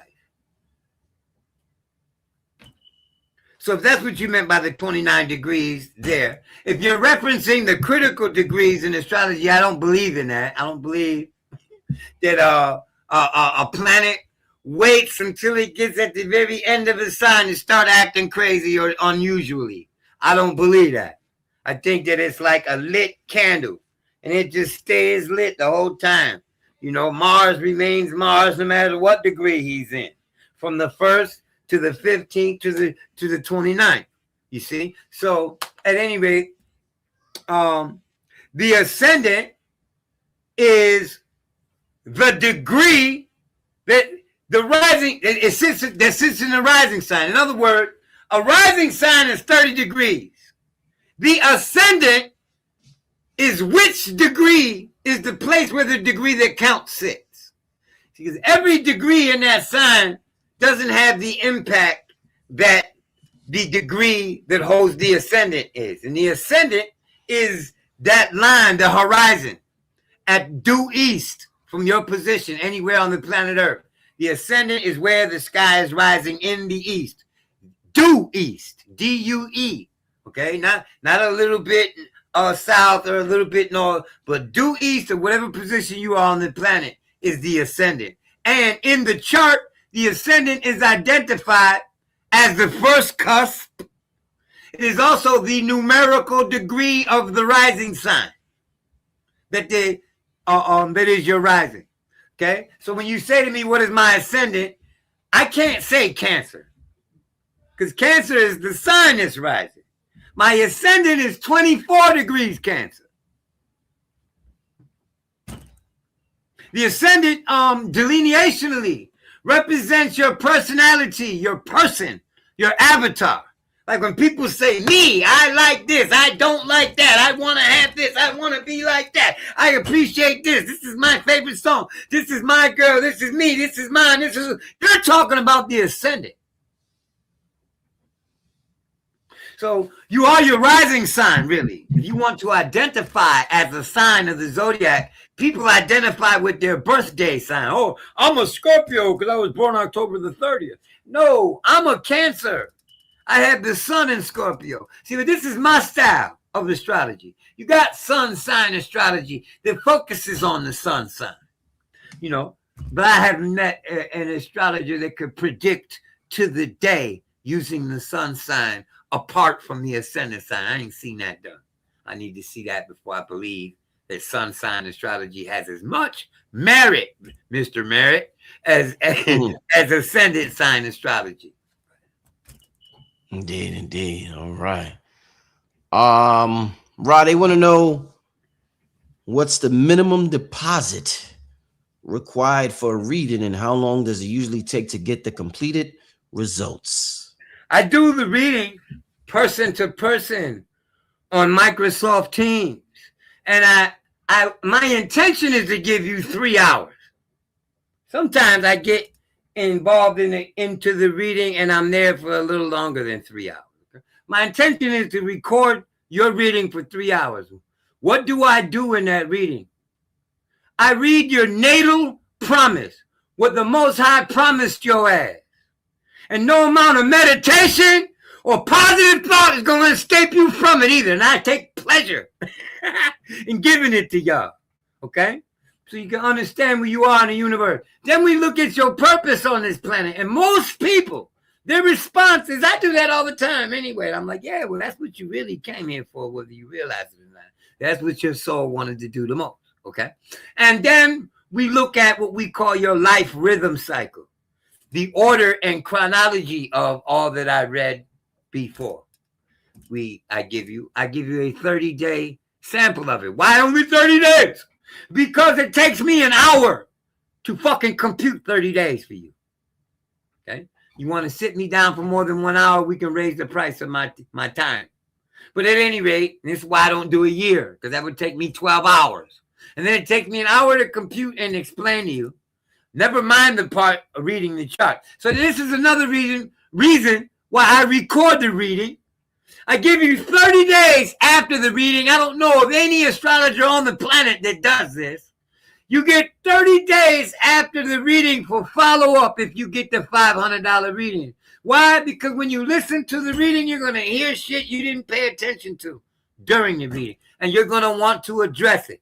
And I afford myself to you 30 days for that. After 30 days, I don't want to be bothered with you unless you're buying another reading. Okay?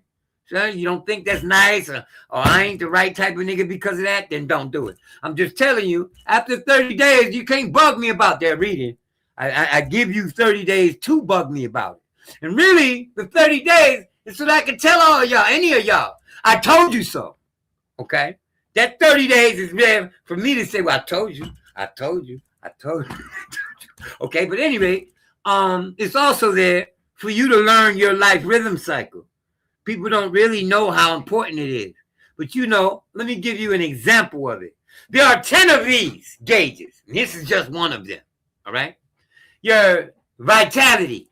You have an up day and a down day every month. No question. If you work out, you see that, let's say you do 10 reps every day, every week. You do 10 reps of this shit regularly. Well, you do it every time you go to the gym. And sometimes that shit is easy as hell. Like, goddamn, I must be getting stronger. Right?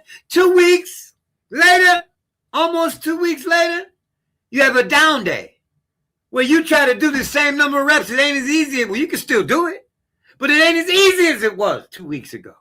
What the hell is that? You getting weaker? No. You are in a cycle that goes up and down. Well, your money does that. Your social indications does that. Your romantic life, your social life does that, because there are times where you want to go out and hang out and be around people, and there are times where you want to be left the fuck alone. Period. Right? All of these things are measurable. They're all cyclic energies that we're here to embody. That's what we came here for. Indeed. To embody it. Because we didn't have a body before we got here. Mm-hmm. All right. Oh, I didn't answer this question. The deposit required depends on the service you're using to pay me. Because people use Klarna and Affirm. And this allows you to pay in increments over the period of a year. If your credit is correct, they'll say, yeah, $500 reading, we'll give you a year to pay it back. So your incremental payment plan is with them. And it's small. With me, it's half. Put half down. Now, I'm not only doing $500 readings. I do $300 astrocartography readings. Okay? I do $150 readings for an hour, which I'm not calculating any predictive schedule for you. And you don't have any time after the reading to question me about the reading, though you do get the reading transcribed and recorded. I hope that answered everything there. Indeed. Last question we're going to get to. They want to know, what did Ra look at to determine the year that you would have your son, Rich? No, it wasn't my son, Sirius. When I had Sirius, Ra told me when I would have my second child. And he was pinpoint accurate on that. And I didn't think it would take that long, be that long, but the brother was on point. That's what he was talking about. But go ahead, Rob. What did you look at? Because I asked you this too. Okay, what I was looking at was the place of Jupiter in aspect to the fifth ruler. And I told him, I didn't say he would have a son. I said it was the best year to have a son.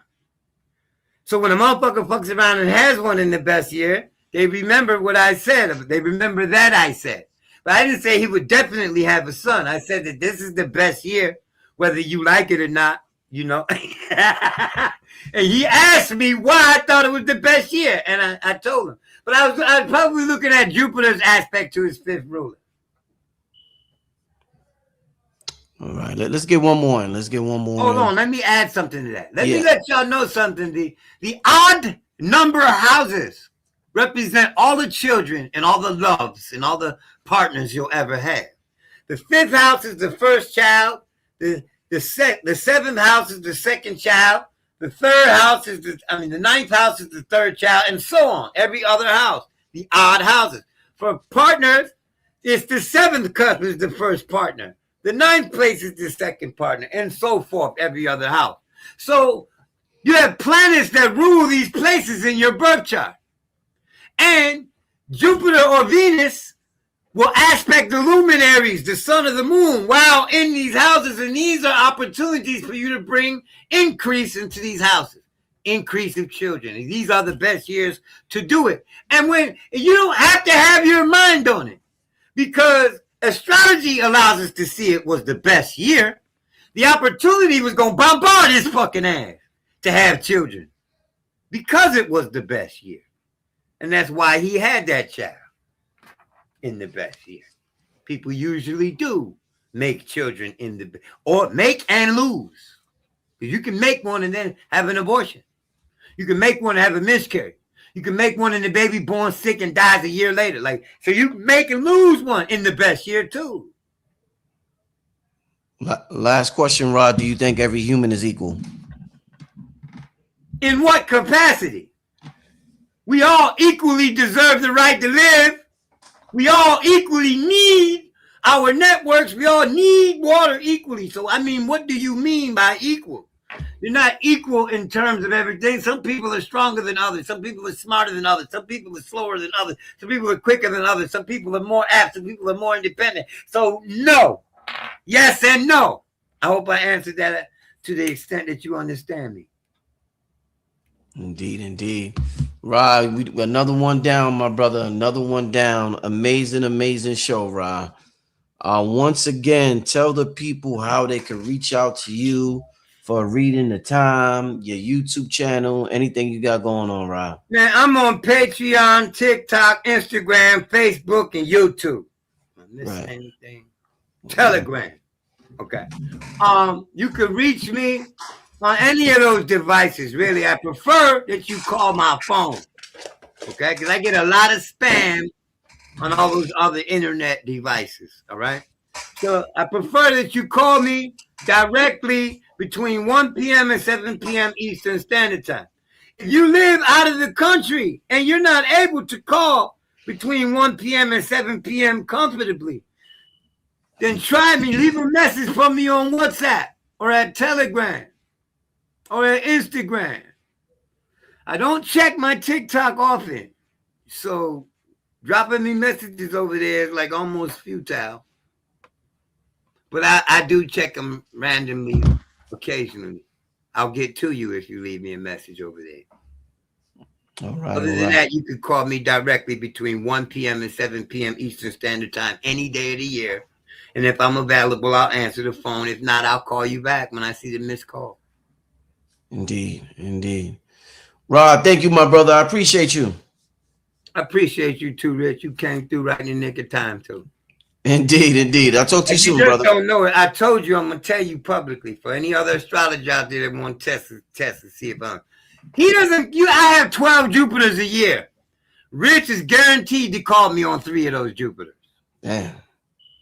Yeah. Guaranteed. So even if he gets pissed and decides not to call me for 6 months, when he does decide to call, I'll be having a fucking Jupiter. Yeah. Jupiter. Because Jupiter is the sign of broadcast. Jupiter is the planet, of broadcasting. So my opportunity to broadcast, Mars is going to conjunct my Jupiter tomorrow. So had you decided to wait a day, it would have been the Mars conjunct Jupiter as opposed to the Jupiter on the ascendant on my progression. Right. They're asking your number. They want your number again. Give out that number one more time.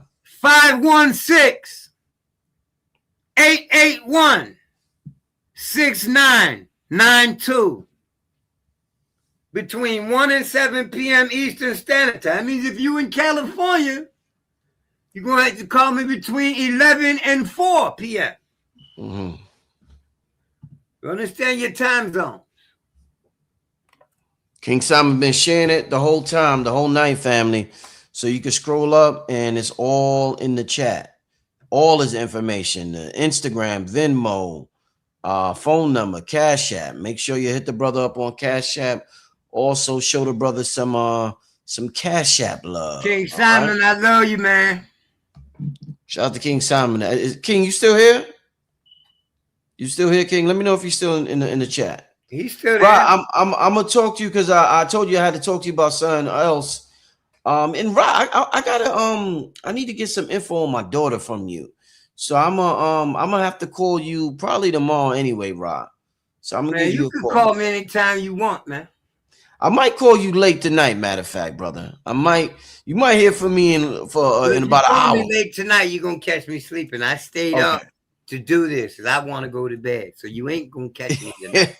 I will either tomorrow or Friday. I will catch you, my brother. Okay. All right, brother. Good seeing you. All right, peace. Shout out to Rod Akhu once again. When Rod come through and he does his thing, family, it's always absolutely man. Is my mic better? My mic hasn't been performing too well lately. Yeah, I see King Simon still in the chat. Is my mic doing better now? Once again, yes, between 1 and 7. You call Ra between 1 and 7 p.m. Once again, family, just a reminder, things are getting ready to get popping over at Patreon. And I'm learning how to connect the Discord chat to Patreon right now. So if you're a Patreon subscriber, 5 and above, you will have access to the Discord where we can have our own internet without going on social media. Social media is filled with a lot of poison, and the way they set their algorithm up First they'll give you a video you never asked to watch. Then the algorithm will act like you want to watch it. So it's not even the algorithm ain't playing fair no more. They you don't even follow somebody. You see people's posts that you don't even follow. Then you look at it for 10 seconds because you're like, what the hell is this? All of a sudden they say, oh, you want more of this. Then they bombard you with one. So the algorithm ain't playing fair. It's time for us to create our own private community outside of social media. I've been talking about that for a while. So I hope that y'all are ready to get things going. I'm gonna make some posts tomorrow about things that I would expect y'all to have for this first semester coming up. But I definitely I want to have the Discord up and running by Friday for this class with B-Dell. You know what I'm saying? But it's about to get popping. Let me share the link, family. Make sure y'all sign up to Patreon. Make sure you sign up to Patreon. It's time to, you know, like I said, the distractions and social media still going to be on YouTube, but I think Friday is going to be dedicated to Patreon and to the Carbon Code Collective, what we got going on over there. But like I said, this topic right here, you know, before you get into radionics, before you get into DNA activation, before you get into superpowers, ain't no need to have superpowers if you got orc holes. Matter of fact, you ain't even going, it ain't going to last but for 10 seconds. You want to get out of the mind frame of constantly having to protect yourself from evil, and you want to get in the mind frame of just resonating with your true vibrational identity, and you ain't even got to worry about shit. Nobody can touch you because you're resonating with your vibrational identity. You invisible to lower vibrations. And even if they see you, they don't have access to you. So we got to start resonating with, and the only way we don't resonate with who we are out of fear of being judged by society. So you may not do things in public. You may not walk how you want to walk. You may not dress how you want to dress. You may not smell how you want to smell around certain people. You may not speak how you want to speak. You know, sealing your aura, protecting your energy. This is number one before we get into any of this, family. Before we get into any of this, this is number one. This is numero uno. Like I don't want to bring up Pharaoh or Rashad or whoever, but we see what happens when your aura, and I'm not saying none per se, but we see people engaging in this information, and we see people going through things, you know, mentally, psychologically, and it don't even have to be in this community. It could just be people in general. Society is, the way society is structured, you could have a mental breakdown faster now than probably the last 100 years because of the way society is structured. And we don't went through racism and all types of shit, but the way it is structured now, the amount of money you need just to survive, the digital media, the overstimulation from blue light, the constant comparing yourself to others, the pressure on men to do certain things, live in a society where they feel like, you know, they can't even be a man. The pressure on women to fulfill certain things, and they feel like they can't be a woman because now they're working. And when you're working, how the hell are you gonna work and cook every night? And this man is expecting dinner. It's just a lot going on in society where we're seeing relationships probably at the all-time low.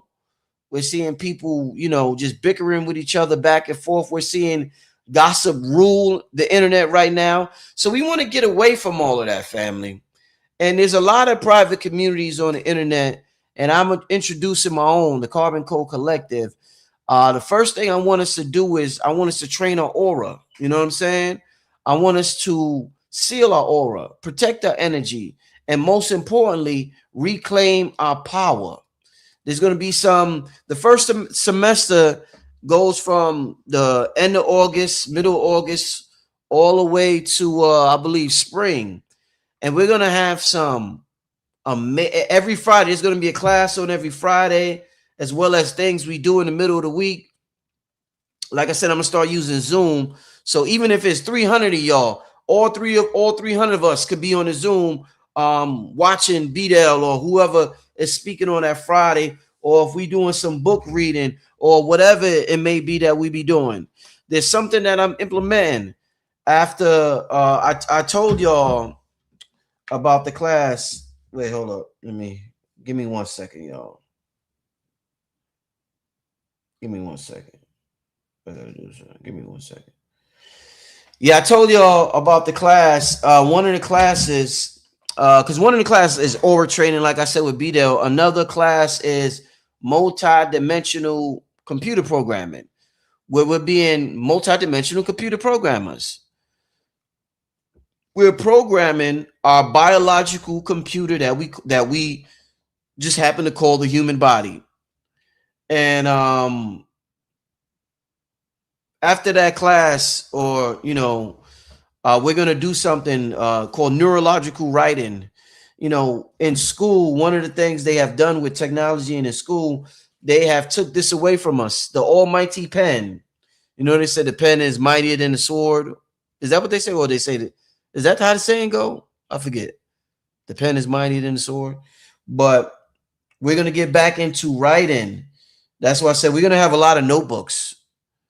But writing, we're going to get into neurological writing to build neural networks in our brain.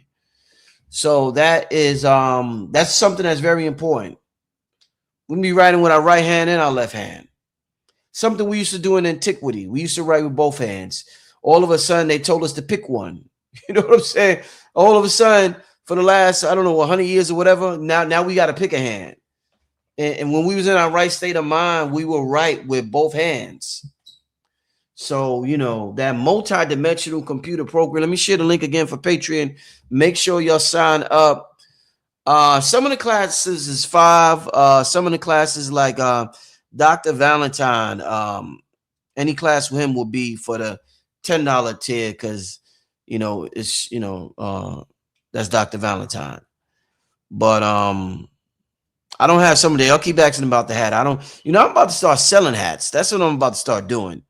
Because every hat I wear, y'all asking me where I get the hat from. I made this one site so much money, man. Their hat was sold out for like a whole month. The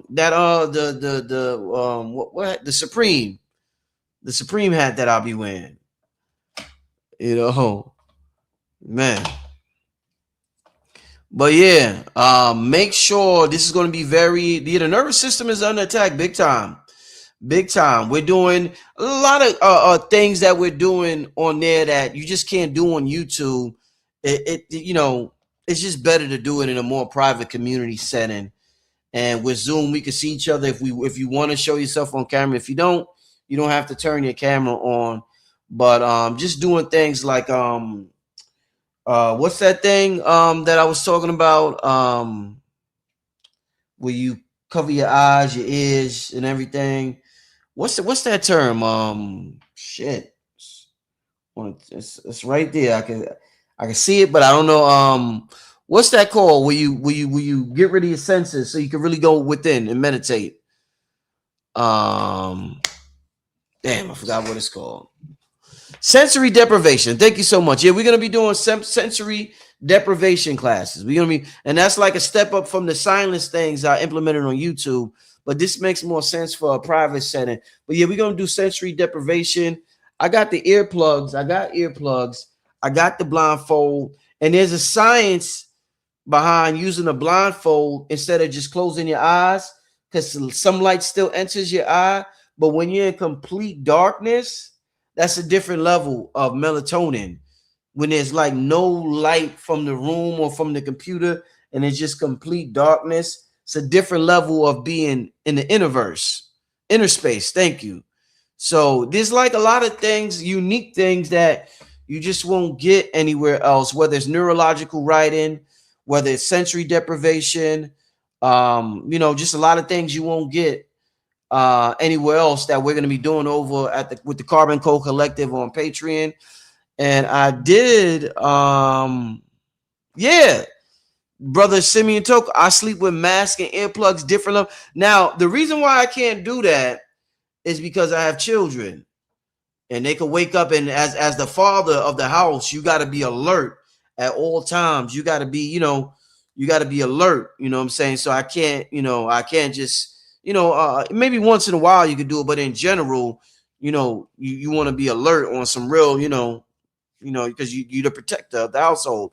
But because it's a little scary when you got your earplugs in, you go so deep within, man, it's like you're not even alive no more. Nothing exists. So it's just a different level of meditation. It's a different level of inner space. And so, like I said, I would want everybody, if you're already on Patreon, and you're looking forward to the Carbon Code Collective, you're going to need about 4 or 5 notebooks or journals or whatever. You're going to need some earplugs. They're very cheap on Amazon. You go get a mask, a sleeping mask or something to cover your eyes. It's like $10 on Amazon.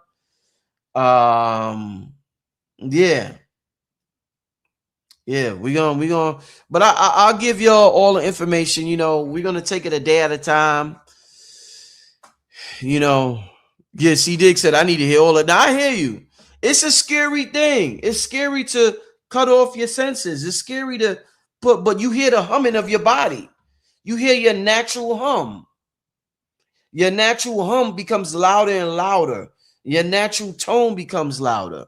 I'm telling you, this is fantastic shit we about to engage in, y'all. And I see, but yeah, like I said, there's gonna be some amazing teachers coming through, assisting. But the first thing I want to do is get our energy right. First thing I want to do is get on, because ain't nothing, all this magic stuff, your aura guy. We got to stop lying to ourselves. A lot of things that we got to work on that is outside the realm of intellectuality and reading books and watching lectures. Is basic shit that we skipped over along the way. So I really look forward to us embodying the soft foam. I can tell Simeon Toko, this nigga, he really, pardon me, I don't mean to say nigga, but this he really be doing this shit. But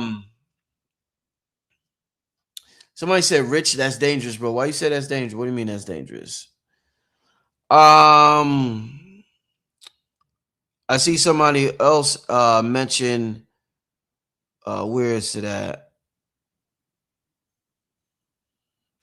Take your ashwagandha for your adrenal glands. Yeah. Yaki told me about that for the adrenals years ago. So yeah, I definitely the cigar would have been perfect. It's perfect for the eclipse tonight. Family, the cigars is I got my cigar on deck tonight. Y'all know that. Let me share the link for y'all for the cigar. But that would have been perfect for y'all. And I would love, what I would love to have on hold up, let me see. PayPal donation link.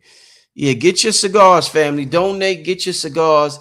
I'm gonna talk to my Patreon. I want to know if y'all want to have a cigar, like a cigar class, like just a session where we got our cigars and we building with each other, just chopping it up with each other, talking, building. We could do a lot of interesting stuff virtually, make the best of it. So we could have sessions where all of us got our cigars. And I'm telling you that when you talk to somebody when you're both tapped in with the cigars. Ask Red Pill what kind of music we make every session. Now, I don't come to no studio session. I got the Tupperware cigars. I pull it out. We got the cigars. We got the Geefy tea. Shout out to Mr. G. We changing the whole vibe of the studio. You know how the studio got, when you do musicians, they got cocaine and shit and marijuana and all of that. You can't trust the marijuana on the streets no more. The cocaine got fentanyl in it. And even if it didn't, you don't want to mess with that.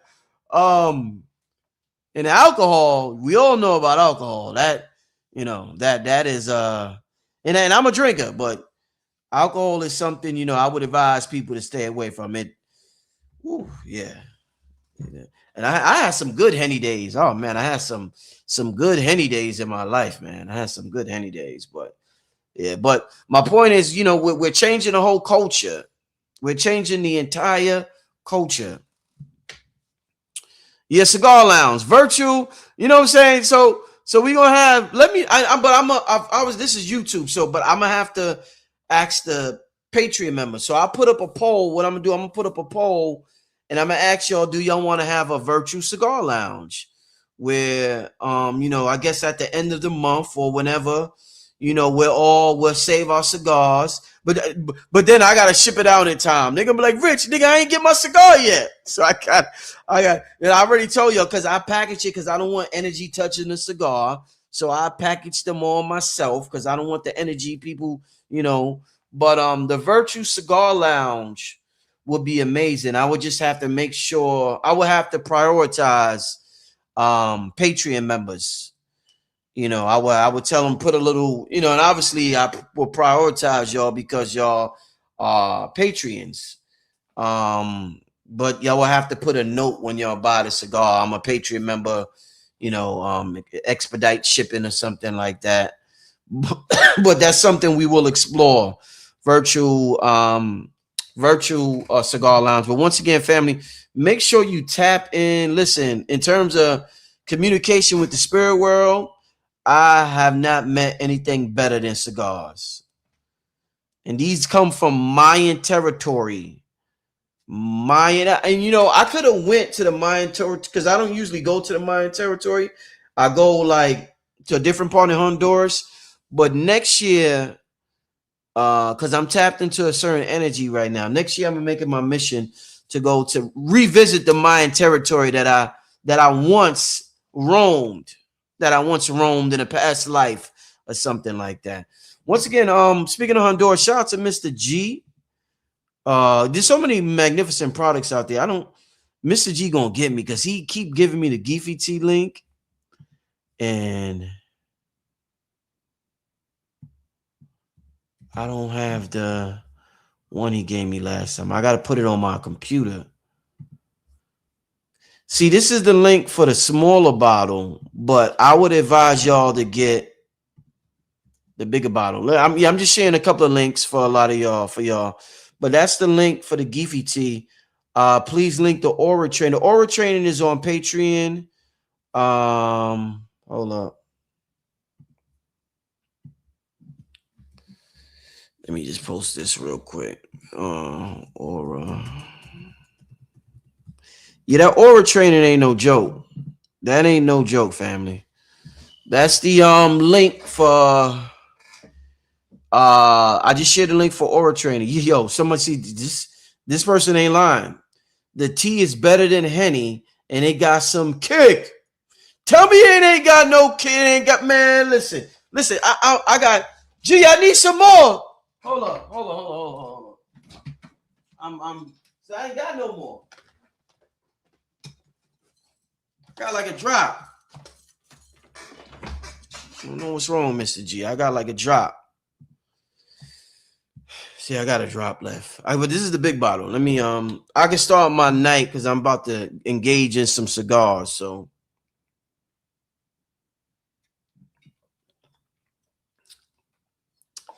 way better than any Hennessy, anything out there.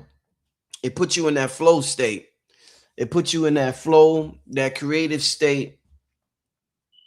And then when you combine that with the cigars, it's just amazing combination. But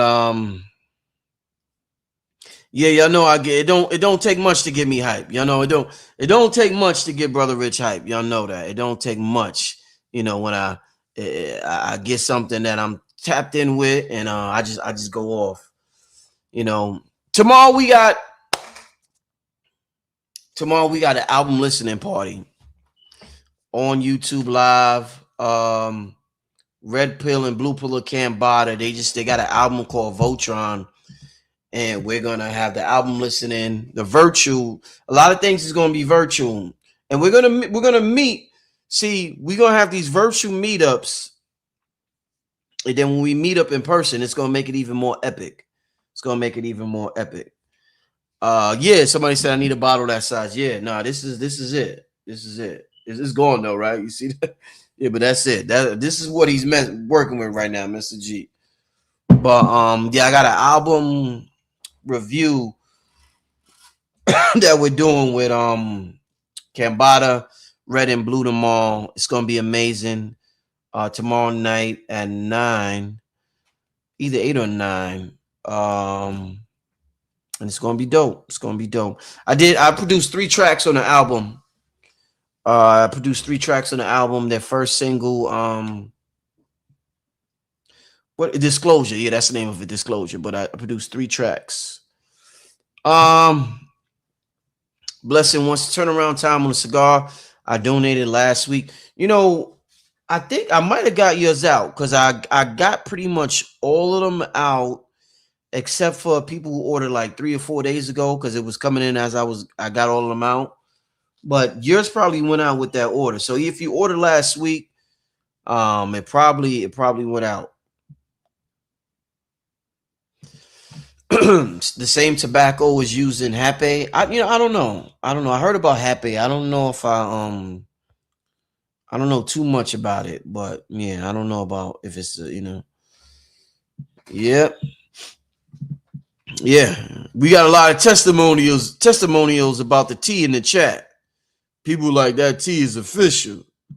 Yeah, no, that tea is official. But like I said, I'm sharing a link.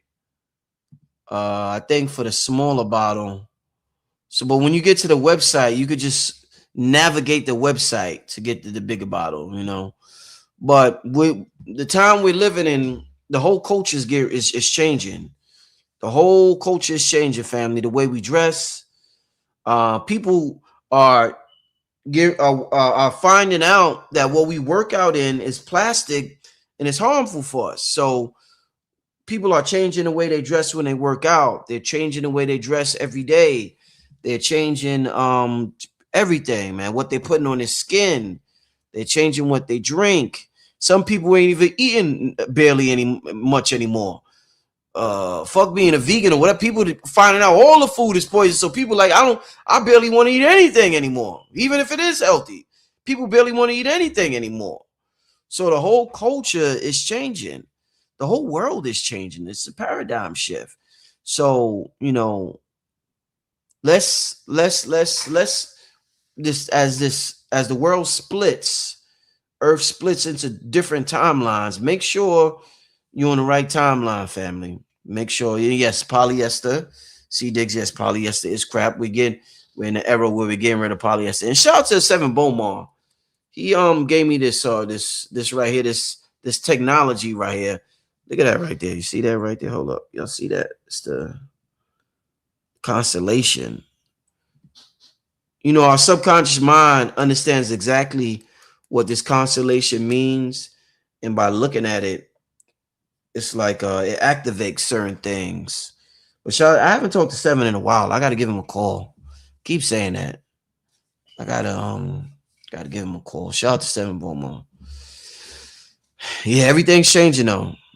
Yeah, we got to start growing our own food. I did the show with Blue Pill a couple of weeks ago about farming, growing your own food. Somebody said I hit that tea in the morning. The buzz was crazy, but a natural buzz. Yeah, no, that buzz. Yeah, that buzz. The buzz the tea gives you. See, buzz is a word we use to describe something spiritual happening that we didn't have a better word for. We're changing. When we say buzz, what we're really doing is changing our brainwave state. We're leaving beta and we're going into like alpha or theta or something like that. But we don't have the proper terminology for it. The problem is drinking alcohol, you go into these brainwave states, but you lose control over yourself and you start, you know what I'm saying? So they always take something natural and make it into chemicals, but now we're going back to the natural state of the spirits, of the tobacco, of everything. You know, yes, change is here. Somebody said change is here now, like Luther. My mother used to love that song. I'm gonna listen to that song tonight when I'm smoking my cigar. Luther, here and now. Here and now. I promise to love. My mother used to, she used to listen to that so much when I was young. And don't talk shit about my voice. Every time I sing, y'all be talking shit. Every time. So I don't want to hear it. I don't want to hear it. All right. But listen, let me get out of here. It's just, you know, it's a lot of good things happening. I'm real excited to create this community away from the distractions and the algorithms that's all over social media. And I look forward to making Friday Patreon Day, Carbon Code Collective Day. Once again, I'm sharing the link in the chat. Make sure you sign up to Patreon. We're going to have a Discord. It's going to be real fun. It's going to be real fun. Like I said, at times it might be boring, but boring is good. Like if we're doing, you know, if we're sensory deprivation, is nothing to entertain your ass. Lights out, nigga. Earplugs in, blindfold on. I probably will set an alarm loud enough where, you know, you will hear it after 30 minutes or whatever we do. But if you got to tap out before, you're more than welcome to. This is not a race. Everybody moves at their same pace.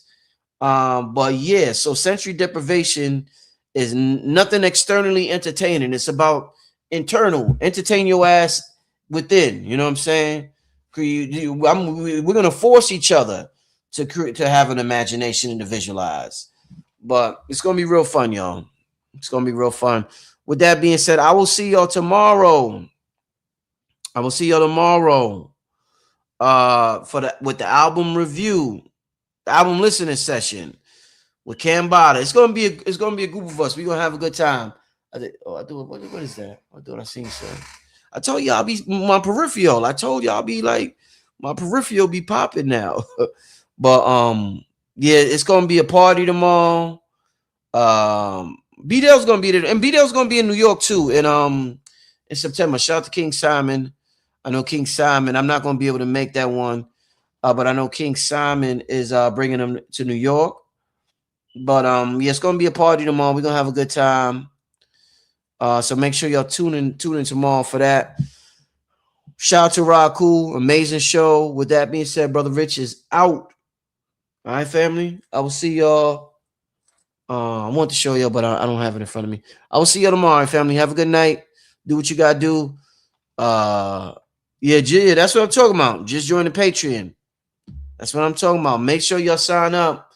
We're gonna have it popping over there, y'all. Rod Hayes did the show about a week and a half ago on the sigils, and we're gonna have another show on that because I want everybody to have their personal sigil moving forward in the Carbon Code Collective.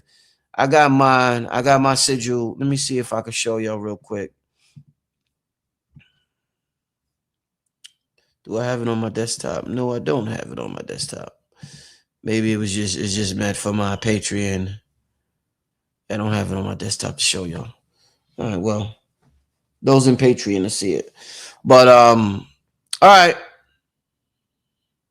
All right, let me get out of here, family. I'll see you tomorrow, all right? Peace and blessings. Enjoy the night. Powerful night. Powerful cosmic night. Enjoy your night. Tap in, family. I'm getting ready to tap in with my cigar. Peace and blessings, y'all. Ye are gods. Before there were cigarettes, before there were brands, there was the leaf.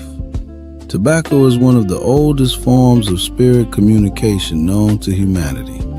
Long before modern times, it was understood as a living messenger, a way for human intention to travel beyond the visible world and return with meaning. In the oldest traditions, tobacco was never a habit. It was a bridge, not something used to escape life, but something used to speak with it. Our ancestors knew breath as spirit itself, and smoke was breath given form. When the leaf touched fire, it awakened. When guided by breath, it carried thought into the unseen. In that moment, intention became vapor, and prayer learned how to rise. It was never about getting high. It was about clarity, connection, making the invisible visible. That's the memory the leaf still carries. Radio Cigars. Radio cigar. Radio cigar. Radio cigar.